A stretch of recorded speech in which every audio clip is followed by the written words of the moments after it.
Thank you so much for having me today. Really excited to be joining you all. It's been a very interesting morning of conversation. I know that this is a very busy day in Washington right now, so I'm probably going to keep this a little brief to make sure we end on schedule here. But I'm Dustin Meyer. I'm the Vice President of Natural Gas Markets at the American Petroleum Institute. For those of you who don't know, API is a trade association here in Washington that represents the entirety of the U.S. oil and gas industry. So everything from upstream producers all the way down to LNG exporters as well as refiners.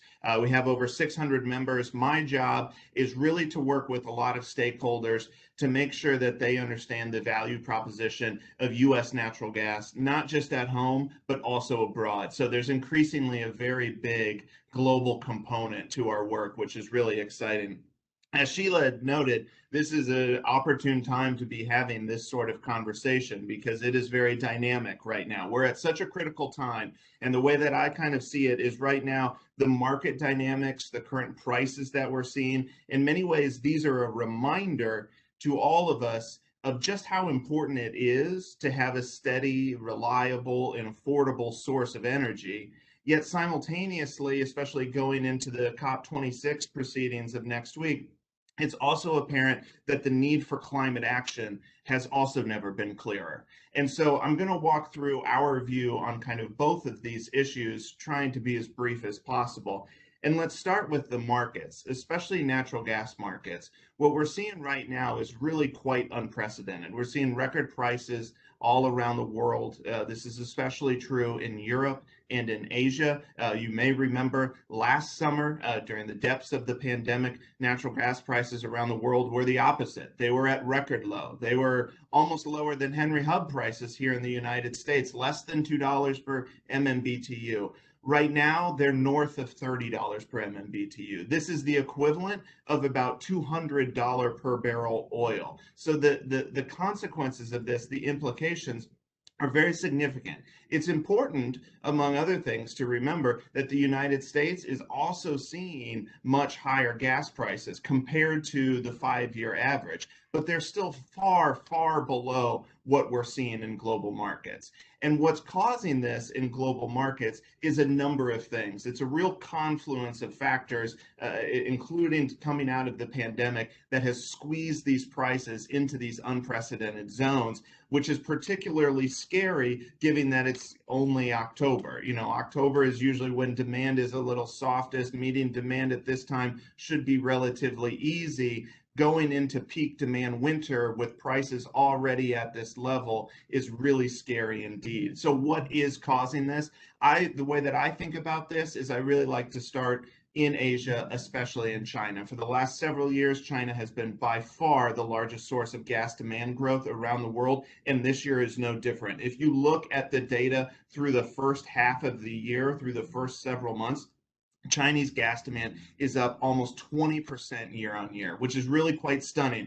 Again, everybody knows that 2020 was an anomaly, so you may be thinking that last year, well, maybe Chinese gas demand was pretty weak and pretty soft. That's not the case. Despite the pandemic, Chinese gas demand grew last year, and this year it's growing even more. That is pulling in a lot of molecules that are out there on the market, and China right now is out competing a lot of other buyers for especially those LNG cargoes. That has consequences for other global buyers, especially in Europe. Coming out of a very cold winter last year, coming out of a warmer than average summer, storage levels for natural gas in Europe are at multi-year lows. That's always a dangerous position to be in. They have lots of LNG import capacity, but now out there on the market, China is pulling in a lot of these cargoes, making it more difficult and more expensive for Europeans to get these cargoes. So you have this dynamic where it is a real price squeeze around the world.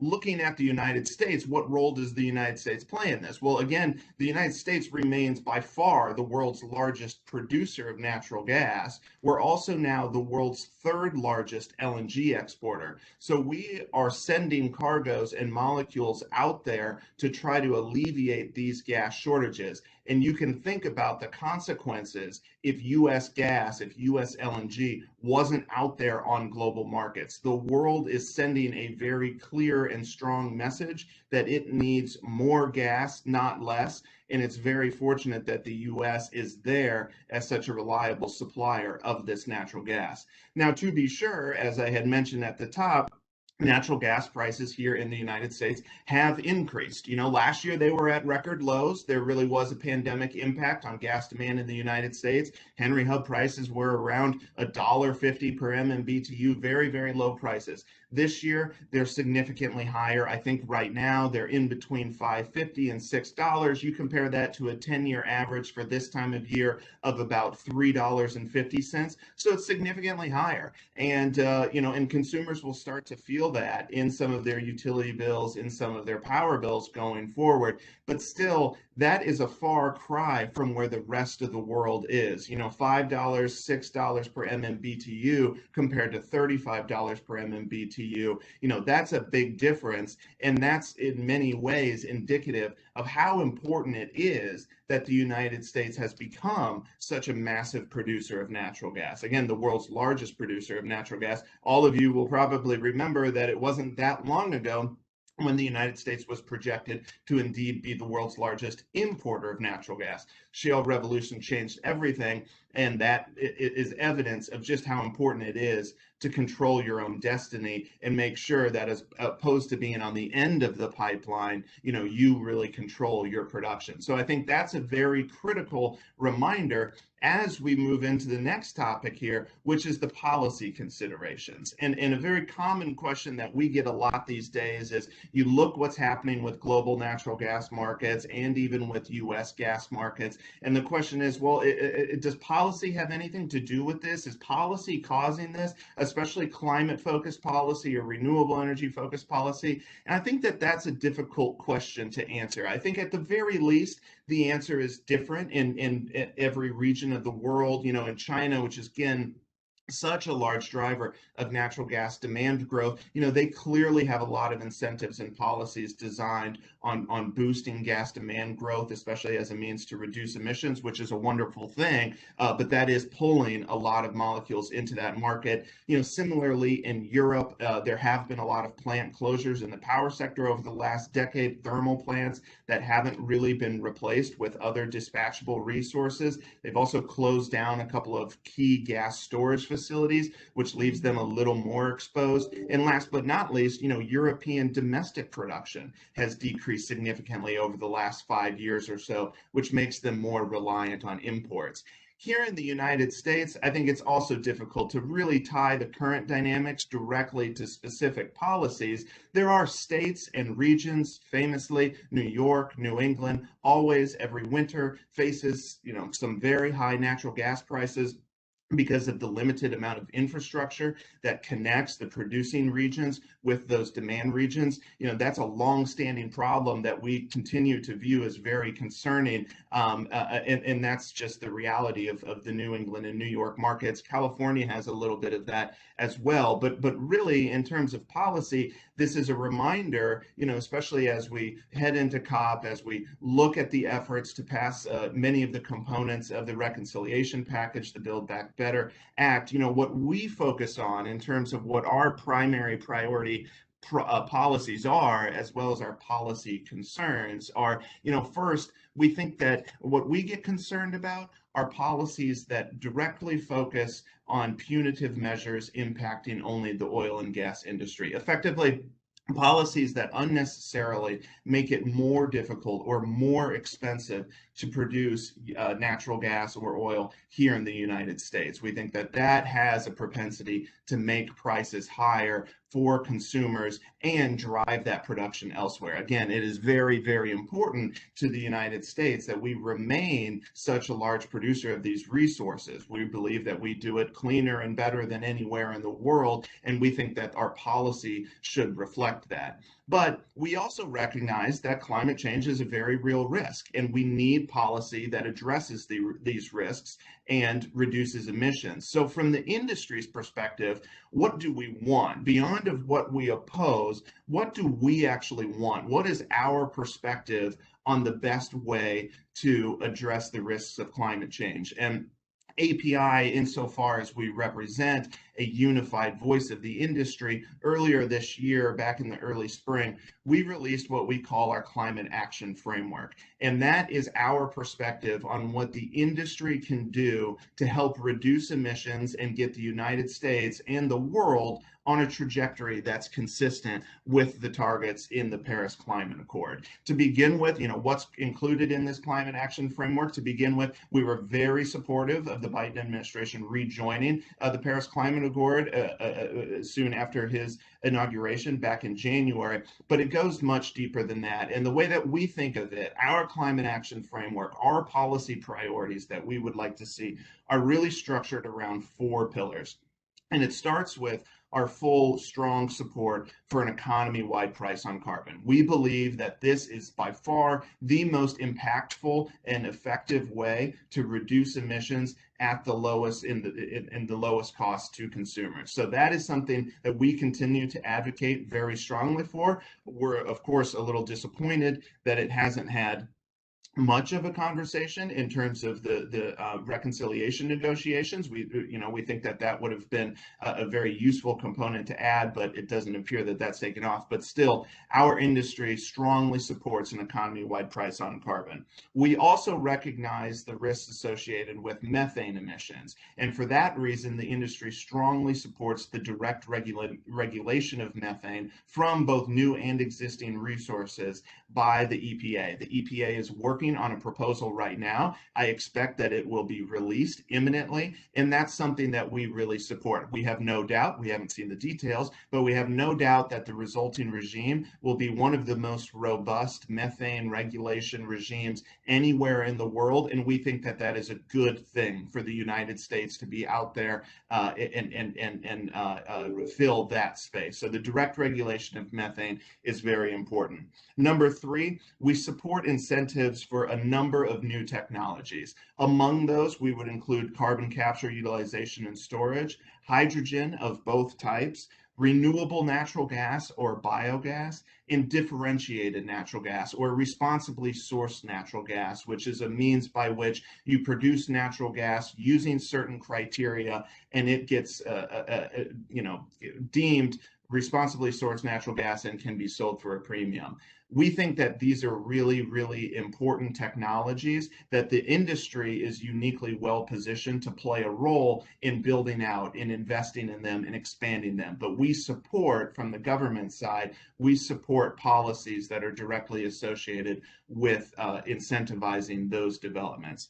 And last but not least, we think that it's very important that the industry comes together and develops a clear and consistent means of climate reporting. So in terms of your financial disclosures for publicly traded company, many of our companies already do this already, of course, and have for many years, but there's many ways to do it, and it makes it difficult for investors to compare and really glean what is happening and what is not. So API, as part of its climate action framework, has worked with our members, with the industry, as well as the financial community to put together a template that allows the industry to report everything on a consistent basis, and that makes it easier to establish where companies are now and where they're going in the future and the progress that they've made. So we think that those 4 pillars are really our perspective on how best to address the risks of climate change. And we think that this is an extremely critical time to be having this conversation. And all of those, in our opinion, not only solve the dual challenge of how do we reduce emissions, yet still retain access to reliable energy. Again, it is a wonderful thing that the United States is the world's largest producer of natural gas and one of the world's largest producers of crude oil. We want that to continue, but we think that we can do it in a cleaner way, in a more transparent way, and also incentivize new technologies. So I'm going to leave it there, recognizing that we're almost out of time. But Sheila, Vicky, thank you again for having me, and I'm happy to answer any questions. Thank you so very much, Dustin. I know it's a busy day for you, but Yeah. certainly your perspective on how natural gas really essentially must continue to play a key component in the U.S. energy supply, and how similarly how it can be a resource for broader use in the world in the form of LNG in countries which desperately need that energy supply. So what do you think lies in the immediate future? What is the game plan essentially for maintaining the role that natural gas plays now, and potentially for expanding it as far as exports and the like? Yeah, well, I think it's important to maintain clear and consistent, especially when you talk about natural gas development in the United States and the development of U.S. LNG export projects. I think it's absolutely vital that we maintain the clear and consistent existing permitting process. This is a process that was, you recall, U.S. LNG exports is still a relatively new thing. These first export permits were filed and granted back in 2012. The first projects didn't come online until 2016. A lot of the permit process was developed under the Obama administration. It was then continued by the Trump administration. I think it's very important, especially looking at what's happening with global natural gas demand, that we make it abundantly clear to our allies and LNG buyers around the world that the United States is and is now and will remain a reliable supplier of LNG. And in order to do that, you need to maintain that clear and consistent permitting process. And that is a concern that we have. We have heard some reports that there are, some voices that would suggest that, especially if prices get higher or because of climate targets, that those sorts of permits should not be processed. And we think that would be a terrible, terrible mistake. The demand for natural gas around the world, almost any projection that you look at from IEA, from EIA, demand for natural gas is going to increase. And we really think that if that is going to be the case, it makes all the sense in the world that the United States be the one who's supplying that natural gas as opposed to other countries. Dustin, looking backwards just for a moment into the beginnings of the oil and gas business in the U.S., there's some old wells out there still poking around. Is there a major initiative designed to plug and abandon and clean up in a responsible way for wells that may have been drilled many years ago and may have been kind of lost in the wash of progress around them? Yeah, that's a really good question because that's become a very pertinent issue. You know, a couple of years ago, not many people talked about that issue, but that has become very important, something that the industry is laser focused on. As part of the Infrastructure Act, as well as some of the energy legislation that passed at the end of last year, there is some focus and some funding for this. We fully support that. We think it's absolutely very important. A lot of times, the details and the specifics of who owns these wells, they have a long track record and a long history, and that can be a little difficult to work out, but we recognize that it is an issue. It's one that we can work together along with the government, along with state agencies to really make a lot of progress here and solve that. So yeah, critical issue and something that we very much support.